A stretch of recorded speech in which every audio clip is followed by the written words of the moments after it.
First of all, I would like to express my gratitude to our wonderful bishop for allowing me to come and speak to the students and inviting me here for this wonderful event. And it's a day. We're going to get a lot of stuff done in one day, though, so thank you very much.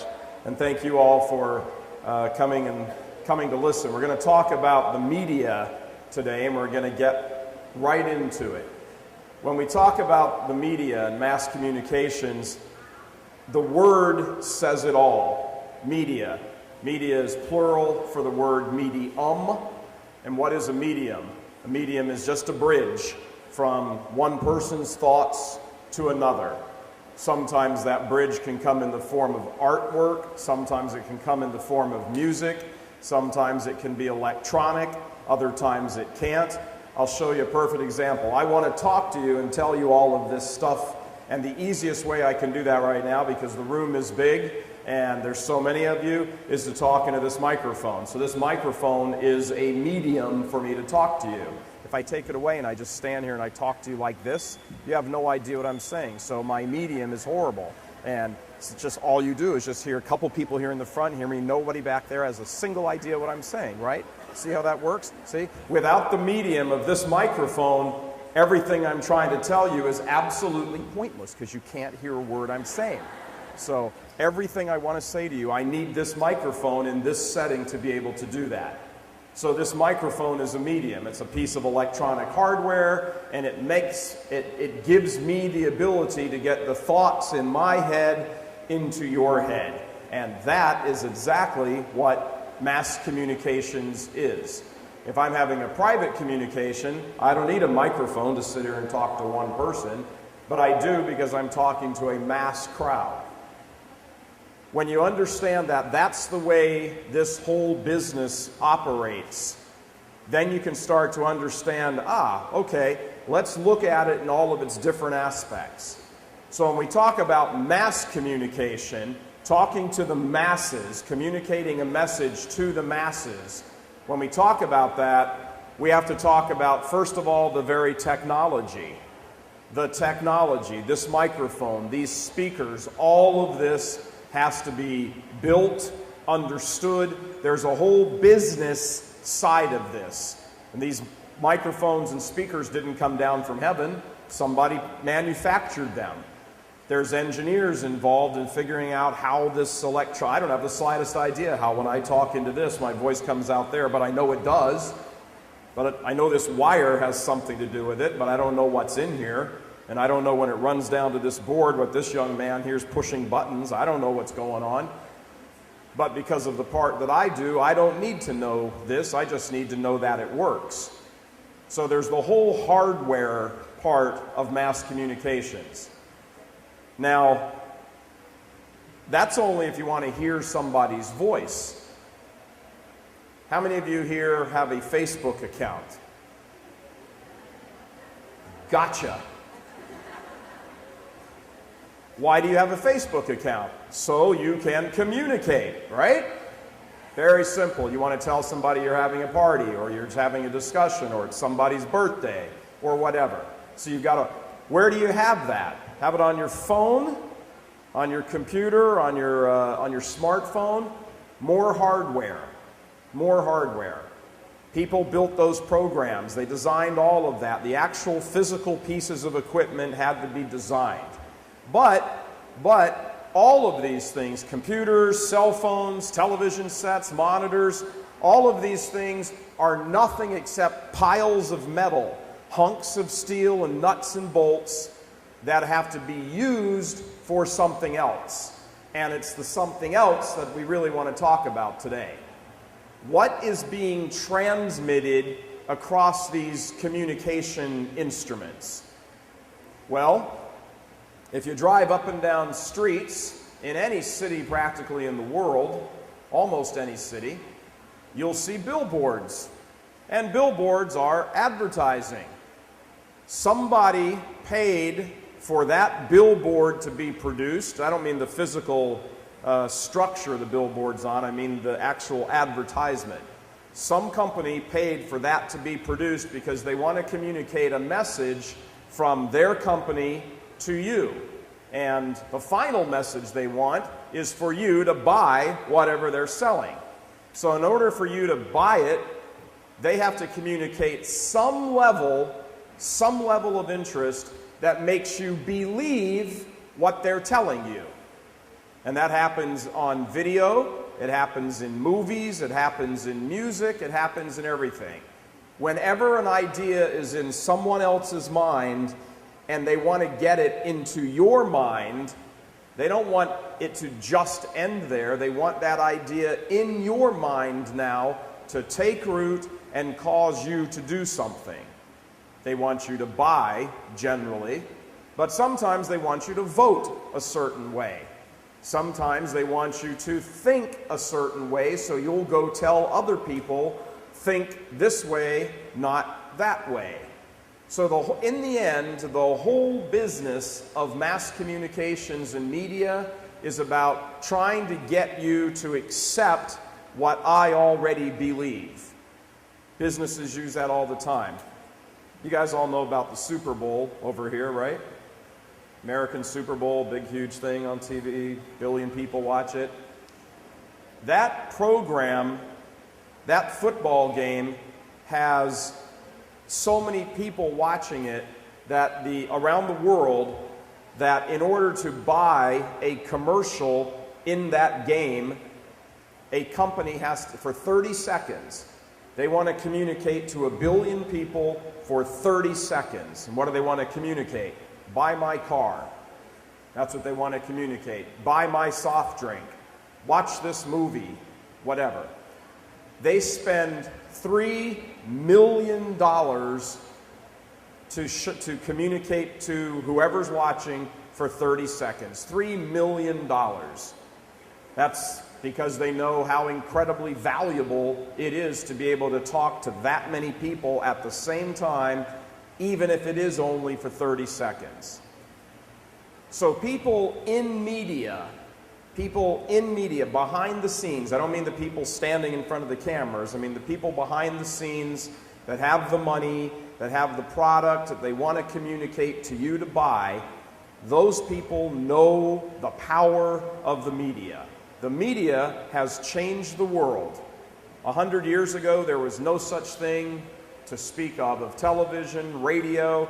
The only media there really was somebody talking to somebody else, and newspapers.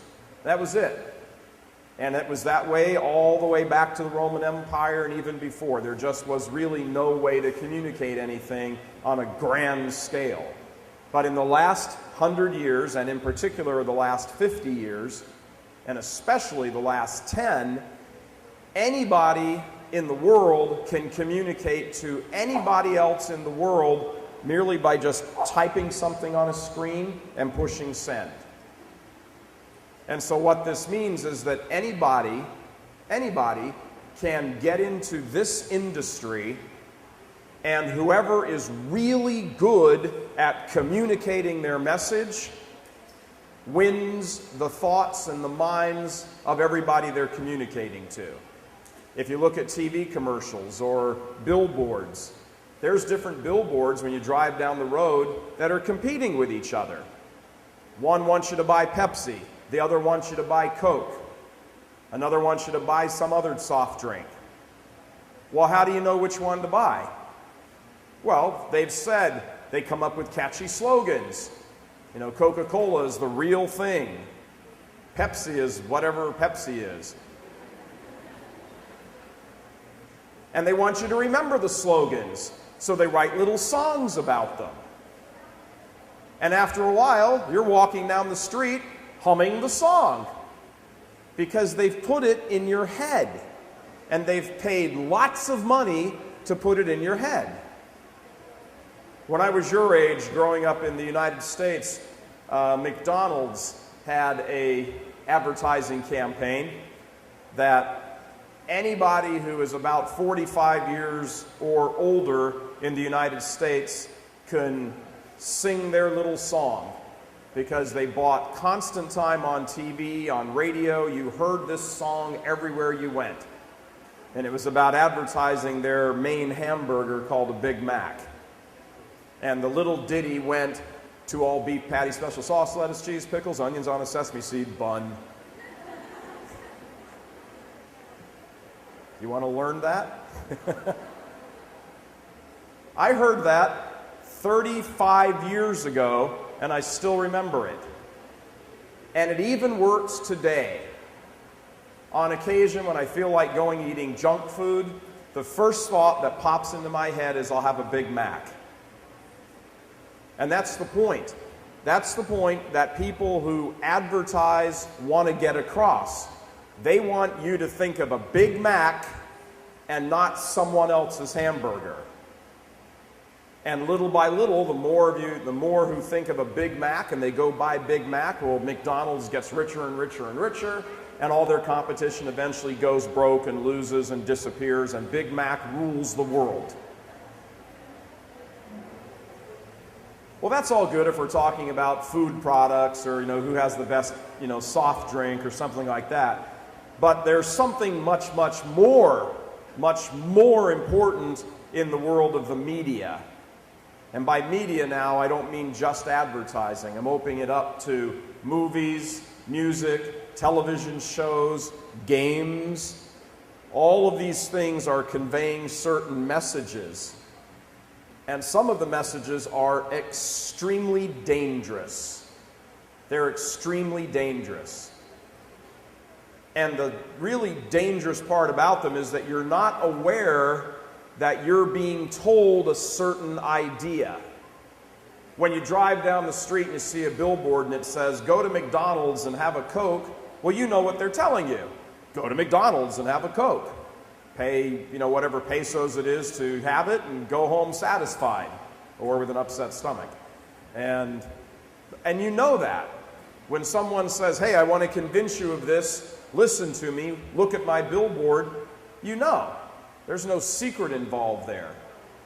But when people put out movies, for example, and the people in those movies are running around having casual sex, and they don't care, and this is just part of their character, the characters in the movies do these things, well, that's conveying a hidden message. And the hidden message is, this is what everybody does. And this is really fun. And there's no consequences if you do this. And you really aren't accepted or important. People don't really want you around unless you're doing these kinds of things. And that's the message that's being conveyed. And as you look at movies, as you listen to music, as you look at certain types of advertising, you never see a young woman in a commercial or on a billboard trying to sell something who's 500 pounds. And her hair looks like she just got out of bed. You never see that. You always see somebody who's absolutely beautiful, dressed perfectly, usually not a lot of clothes on, trying to convey a certain message. Well, what's that message for young women? What's the message that gets into a young woman's mind? That in order for me to be beautiful and be up there on this great big billboard or up there on the screen or on TV, that I have to look a certain way, I have to portray a certain thing about myself, I have to look sexy, I have to be a certain way or I don't really count. That's the message that gets across. So young women start to dress a certain way. They want to look a certain way. They want to have their hair done a certain way. They want to buy certain clothes. They don't want to buy other clothes. And what happens is little by little through the media, a message keeps getting sent to you, like a Chinese water torture. Drip, drip, drip, drip. And by the time you all have reached 20, you will have heard this message over and over and over tens of thousands of times. It's like being trained. You just keep hearing it over and over. Everything you turn on, you see. Everything you listen to, you hear. You open a magazine, there they are. It's just the message that keeps being conveyed to you. And at its heart, the message destroys who you are as a person made to the image and likeness of God. Because the people selling this stuff don't care about that. They want you to dress a certain way, look a certain way, buy certain clothes, buy certain makeup, be a certain way, act a certain way, because they make money off you. So they want you wearing certain things. They want you behaving certain ways. And how do they do this? By constantly sending you that message through the media. Sometimes it's obvious messaging like advertising. Most of the time it's not. It's very hidden advertising. They're still advertising something to you, but in a very different way than just a billboard. When you go to movies and you see famous stars portraying certain characters, and these characters have no morals, or very few morals, if that. And they talk a certain way, and they use a certain type of language, and their characters are very immoral. People can't sit and watch this stuff over and over and over and over and over and over and over again without it starting to get into their heads. Because human beings are creatures of habit. We're creatures of habit. And the more we do something, and the more we think about something, and the more we try to be a certain way, the more we become that. That is exactly why, if you're Catholic, really if you're anybody, but particularly if you're Catholic, you need to pray every day. Every single day, you need to engage in prayer because you establish a habit of becoming a prayerful person. And a prayerful person is one who is in communication with God. So every day you need to pray. And not just 9 o'clock in the morning, got to say a prayer, okay, I'm done now, till tomorrow morning at 9 o'clock. It's part of the psychology of why God said keep holy the Sabbath day, so that every week, at least, every week, we're back there in front of God. At least once a week. But every day in between, we need to be praying. Why? Because it establishes a habit. It makes a habit. That's what the whole media is about. They want to establish a habit with you.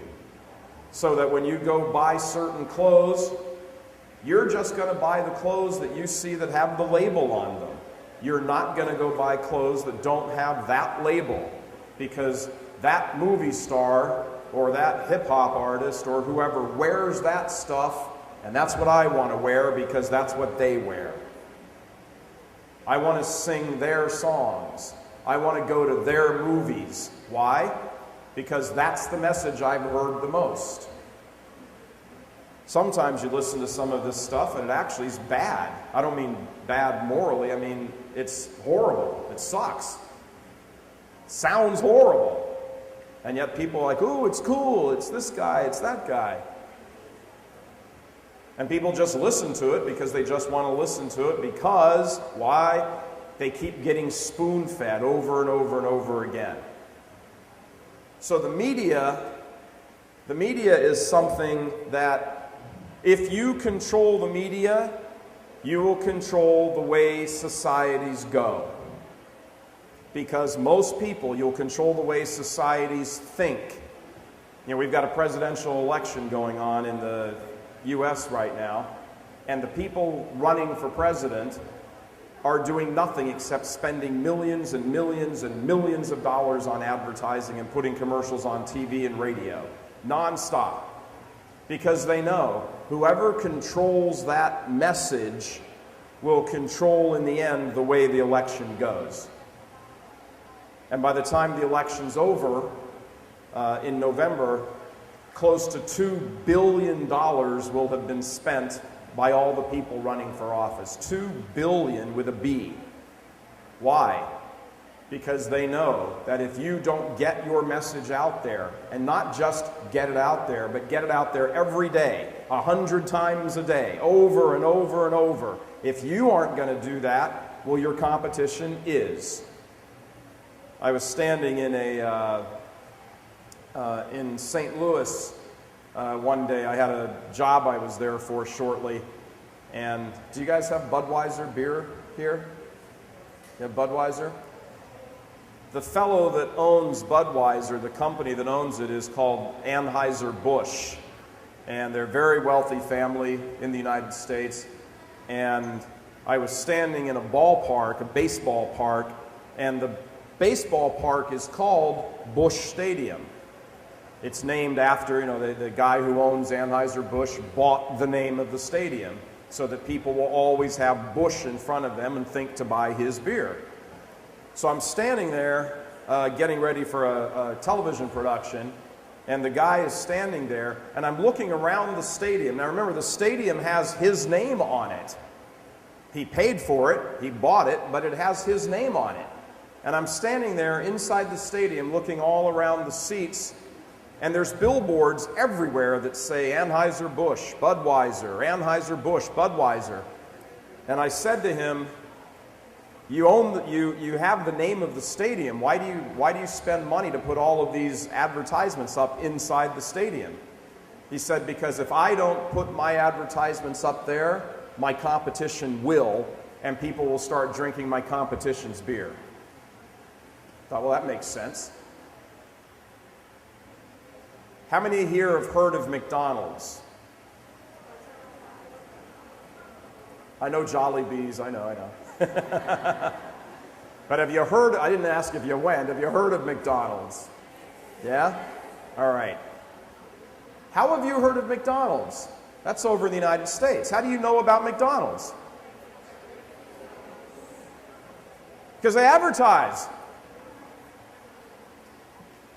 Two of the largest advertisers in the United States are Coca-Cola and McDonald's.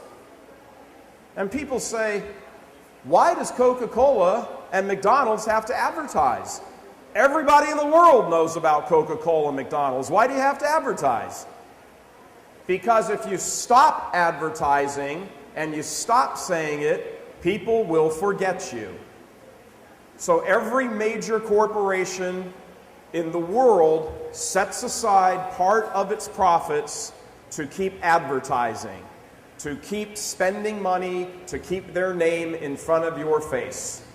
Because if they don't do that, the competition will, and they'll forget about you. Now, when you put that out there, if you move the business side of that, move that aside for a moment and think about this in terms of morality and in terms of good and evil, what do you see more of in the media? Good or evil? You see much more evil in the media. Some of it is very obvious. A large part of it, a lot of it is not obvious. You don't think about it when you're watching it, you just see it. If you sit in front of a television or you sit in front of a computer or you even look on your phone and you're in Facebook and there's advertising down there on the side, or if you go to Google and you Google something, or you go to YouTube and there's all this stuff sitting there right on the side, all these different advertisements. Now, you don't have to look at one of the advertisements and click on it and go watch their little video in order to be influenced by it. If they just keep it out there in front of you long enough and continue to repeat the same thing, you start to just accept that in yourself.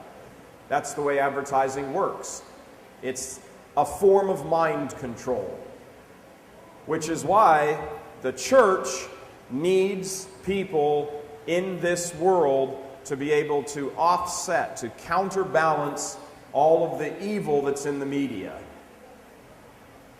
If the only thing you ever see in the media is just bad and evil and these wrong messages, wrong meaning sinful, wrong meaning immoral, wrong meaning evil, if that's all you ever see and you never hear the good, or only hear a little bit of good, one good for every 99 bad, well, are you going to be surprised when down the road after 2 years or 5 years or 10 years, people start doing nothing but bad?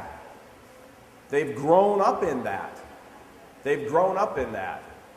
And people your age, in particular, people your age are people that the major advertisers really want to get. Because if they can get you now, they have a customer for life. If you look at how the American automakers battle like mad for customers, because they know, because we're creatures of habit, that once you settle on a type of car, for example, a manufacturer's type of car, a Toyota, once you get that, when that car wears out or you're done with it or something, you are very, very likely to go buy another Toyota. So when they get you early, you stay in the habit, unless something else happens that makes you break that habit. And the entire world of the media is built around that. That's why Hollywood spends tens of millions of dollars making some people movie stars. They make them movie stars, or they make them singers or performers. They pour all this money into them. They put them out there in the public. And once the public becomes hooked on them, oh, that's my favorite singer. That's my favorite actor. They now know that every time they produce a movie, people will go because that's their favorite actor. They'll just go. They don't even really care about the movie. They'll go because they like the actor or they like the actress. This is how advertising works. This is how the media works. It's a whole, people are not spending hundreds of millions of dollars because they don't understand what they're spending their money on. They very much understand what they're spending their money on.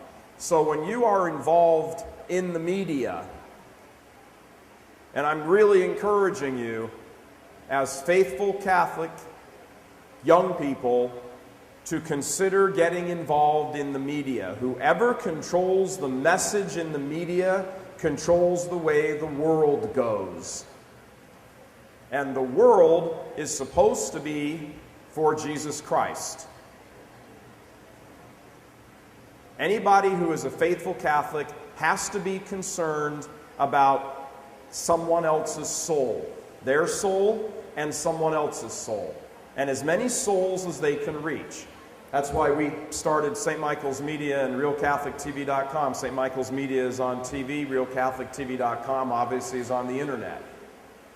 We started these on purpose because we know the power of the media. I worked in the media before I started doing Catholic stuff. I was a television news reporter, I was an anchor, I was a producer. I left that, I started producing commercials, video for General Motors Corporation that makes Chevrolet and a bunch of other cars in America. I know how the media works, and I understand what they want, what people in the media, how they want to drive people to a certain thought. So I know when I'm sitting watching a movie and I see some particular scene happen in a movie, I know the message that's being conveyed. And I know that people are picking up that message and going doing it.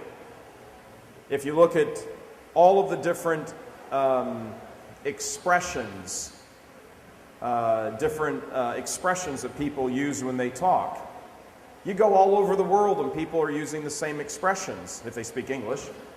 Why? How does somebody in the Philippines know what somebody in Georgia says? And how does somebody in Georgia know an expression that somebody in Nigeria uses? Because the mass media has put it out there and influenced the way people think. it really isn't any more complex than that. So if that can be done by people trying to promote an evil agenda, it can be done by people trying to promote a good agenda. Now the problem is, and I'll admit it, the problem is that when it comes to the evil stuff, the bad stuff, that just looks much more cool. The music seems to be more fun. The creativity, the editing, it all just looks much more fun. It's more appealing to the parts of humans that easily fall into sin. That's why you have to be creative and come up with another way to communicate messages that are good. In the United States, when in the 1960s a movement happened called the sexual revolution, and in that movement people started having sex outside of marriage a lot, started contraception a lot, and everybody who was smart, good Catholics, sat back and said, if you do that, if you behave in that way and you engage in that activity, and more people start to do it, it's going to have all kinds of horrible effects. Families will break apart. Men will start to look at women as just nothing but objects of sex. Women won't be able to find a guy who is a truly good man who cares about them. There'll be all kinds of unintended pregnancies. There'll be abortion. Everybody was saying this. And yet every time you turned on something in the media, that's all you saw. Just go out and have sex. Someone's having sex. What are they doing? Oh, they're having sex. Oh, they're over there having sex. And they started producing songs about it. The music industry. Sex, sex, sex, sex, sex. Television shows in the 1970s went from simple kind of little family things that by the time you got to the 1990s, just one generation, the television shows were all about sex. And now, 20 years after that, they're nothing except about sex. You go to the movies, it's all sex. You can't even go to the movies and watch the previews for the coming attractions without sex, sex, sex, sex, sex, sex, sex. And occasionally somebody gets their head blown off. But the people involved pushing this don't care. They don't care that families fall apart. They don't care that young boys are walking around without fathers and having to struggle with that. They don't care about any of that stuff because all they care about is getting money. And so they got people's money. The fact that societies are falling apart, the fact that all of these other things are happening, the fact that people can't stay in relationships, that they get divorced, that abortions result, all of that stuff they don't care about. Because all they care about is getting money. And if you don't know what's going on, you fall into the trap. As good Catholics, we have to be involved in the media. And it can't be just silly, non-thought out, not well done media. It has to be good media. So I would ask you to consider when you are looking at your careers, you're all mass communication, is that right? Most of you? How many of you are mass communication? Nobody? 1, 2, 3, for a group of you? Okay. When you're looking at a career, when you're thinking about studying in something, you have an obligation to think, how can I use my talents, whatever my career is, whether I'm being a doctor or a journalist or a producer or whatever it is, you have an obligation as a Catholic to think uppermost in your mind, foremost in your mind, how can I use whatever talents I've been given to help promote the faith? whatever it is. And in media, especially in media, you have that obligation. It isn't just, I'm going to go in and I'm going to be famous. Ooh, look at me. It isn't going to be, oh, I'm just going to go out there and make a bunch of money. Oh, look at my great car that I bought because I'm a movie star or I'm a great producer. It has to be, how can I use the talents I have to promote the faith and help save souls? And if that isn't being done, then you shouldn't get in that business. If that isn't something you're thinking about in whatever business you're in, then you need to rethink what it means to be a Catholic. And that doesn't matter if you're 17 or 18 years old. You have already in your lifetime had messages drilled into your head by the thousands that God really isn't important, that religion doesn't really matter, that Catholicism, it's okay. In one way or another, you've been told that thousands and thousands and thousands of times. Now, because the Philippines is a Catholic country, it might not be quite as obvious over here, but just numbers alone don't make faith. Numbers alone don't make faith. If you have 100 people standing in a room and all 100 of those people are just kind of, yeah, I guess I'm Catholic, I don't care. And you've got one person standing over here who really believes something different, but really believes it, this person will start to convert these people. It's always that way. And as Catholics, everything that comes to us in the media comes to us as something negative about the faith. It either directly attacks the faith or it directly attacks the teachings that the faith supports, that the faith is about. And you have to know that. You have to sit and look at anything you're looking at. Billboards. I mean, think about how much God is offended when you go drive by a billboard and there's a woman sitting there selling, I don't know, a soft drink or a car, and she's 3/4 naked. I mean, how good is the car if in order to sell it you got to put a 3/4 naked woman on it to get me to look at it? You have to start looking at things from a Catholic point of view. And this has to happen for Catholics all over the world. All over the world. When you see messages in media, direct or indirect, you have to sit up and go, I know what they're trying to do right now. They're trying to make me think a certain way, and in the end, that certain way will cause me misery in this life and probably my soul in the next. And you have to know that when you're looking at it. You've got to look at the media, the messages coming across to you in the media. You've got to look at them for what they are. There's an expression in Hollywood, all that glitters isn't gold. They call Hollywood Tinseltown because it's all shiny and everything, but if you walk up to it, it blows away. It's an illusion. Material wealth, you're going to be happy if you're having sex. All of these things are illusions. They're false messages, and they're the messages that get communicated all the time in the media. They tell you how to dress. Don't you have your own mind? They tell you how to look pretty. Don't you think you're pretty as it is? They tell you what car you have to drive. What are you, a robot?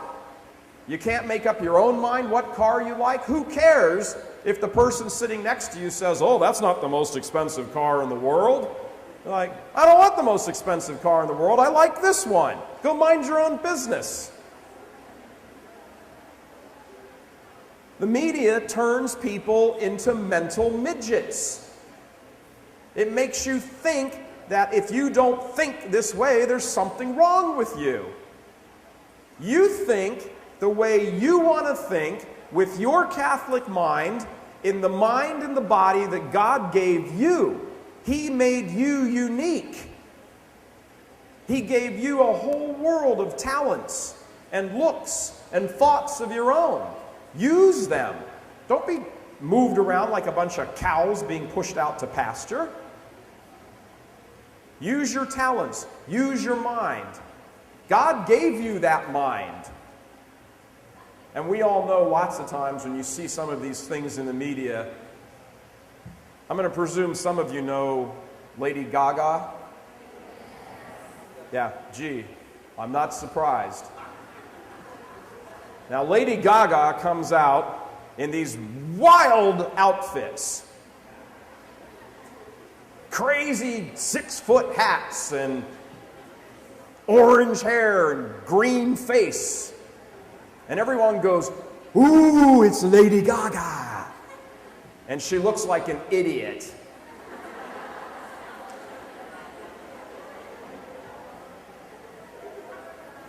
Doesn't she? Would you be caught dead wearing something like that? Seriously. But because she's up there on a great big stage, and there's lights and cameras, and she's up there doing her stupid thing, and all these different television shots are going boom, boom, boom, boom, and she's screaming into the microphone, and they're showing these huge audience shots of people going, "Oh, it's Lady Gaga!" You're sitting at home watching it going, "Wow, it's Lady Gaga." And you get sucked into this, and you can't think for yourself anymore. The woman looks like an idiot. She dresses like she's, like when she just got released from the insane asylum. And the reason she dresses like that is so that cameras will come on her, everyone will look at her, everyone will talk about her, and then everybody will start to be like, "Ooh, it's Lady Gaga." And it worked. See how it worked? When's the last time Lady Gaga was here in the Philippines performing a concert? Never? When? And yet you all know her. How many people in here don't know? You don't have to raise your hand, Bishop.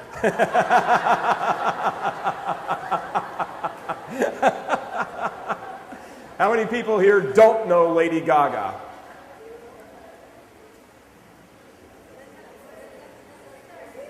Sisters, you don't know. You don't have to raise your hands either, sisters. She dresses really stupid and has a bad voice. But look at this. You all know this. Most of you are in your teens, right? 16-ish, 17-ish, somewhere around there. You all know her. And you know all of these stars, you know all of these musical performers. Why? Because people have put them out there to you and said, "Oh, look at this. This is awesome. This person rocks. They're cool. Wow, buy their music. Believe what they believe." That's the whole point. That's what they want you to do. And little by little, and 5 years from now, Lady Gaga will be gone, and there'll be some other moron standing up there dressing in barn doors or whatever. And the next wave of you, your younger brothers and sisters, will be sitting there going, "Oh, look, it's Miss Dum Dum, and she's awesome." And when she'll move on, someone else will come along. It's been going on forever. Because they want you to believe things a certain way so that you will spend your money, give them your money, and you will begin, more importantly, to adopt the way these people see the world. They want you to think the way those people think. That's why oftentimes in the United States, a star, a movie star or a celebrity, will go testify before Congress about something. Some movie star will go sit in front of the senators and give his or her opinion about whatever. Who cares what some movie star thinks about something? Why is their thought more important than your thought? Because they're famous? Well, what do they do for a living? They look at a script, they memorize it, they act, they stand in front of a camera, they say the lines, they cry, or they laugh, or they kill someone, or they have sex with someone, and then the movie's over. Why is that person's brain more important than your brain?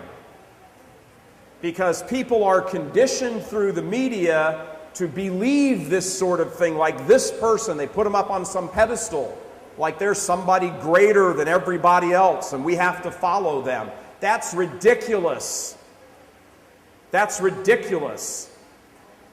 I would take the smartest movie star in Hollywood right now and compare them to any one of you, and you're probably smarter. You're probably smarter. You have a leg up right away, first of all, because you're Catholic. And you're in a school that cares about that and wants you to know all the great things of life. And I don't mean the material wealth, I mean the spiritual joys of life. Everything that God wants you to. People who do not have God in their lives, and that's almost everybody in Hollywood, not everybody, but almost everybody, and everybody in the media, those people don't have God in their lives. So they have to grab onto everything they can in this life, because as far as they believe, when they die and this life is over, that's it. So they have to get everything they can in this life. They have to have as much sex as they can. They have to get as much money as they can. They have to buy as many cars and jewels and be as famous as they can before they die, because that's all they think about. You don't think like that. And because you don't think like that, you are a better person. And regardless of your age, I'm sure most of you are smarter than many of those people. They may have a higher IQ, but you're smarter because you know the truth. And people who care about the truth and live according to the truth are always better in the end, and many, many, many times better even today. All of that chasing around power, sex, fame, money, all of that causes great sadness in this life eventually. How many of you have heard of Whitney Houston? One of the most beautiful voices ever. Absolutely beautiful. She was beautiful. Back when she was the queen of music, she was on every magazine cover. Every magazine cover there was. She was on every show. If she came out and sang, 8 billion people would stop and listen to her. And today, she's laying in a morgue at 48 years old because she couldn't handle it all, and she took drugs and booze and whatever and killed herself. You're smarter than she was. And you're all smarter than all of these people in Hollywood, in the music industry, in the advertising industry, running around chasing money and trying to make you think a certain way.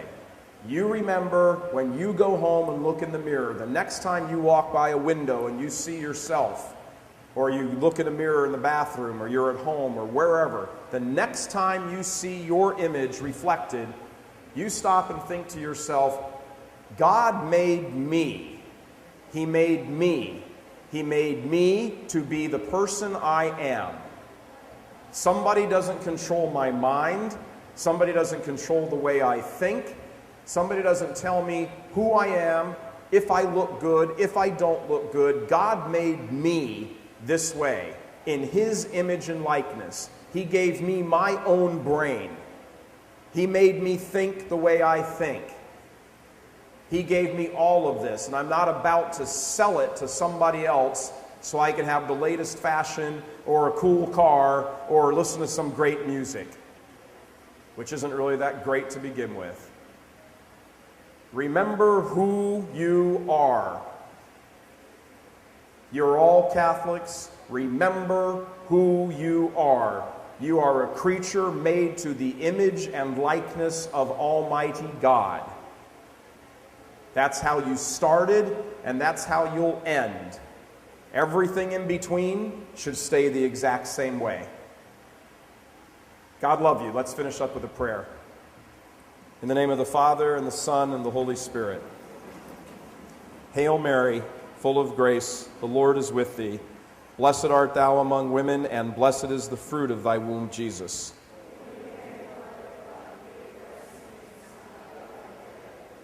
Glory be to the Father, and to the Son, and to the Holy Spirit.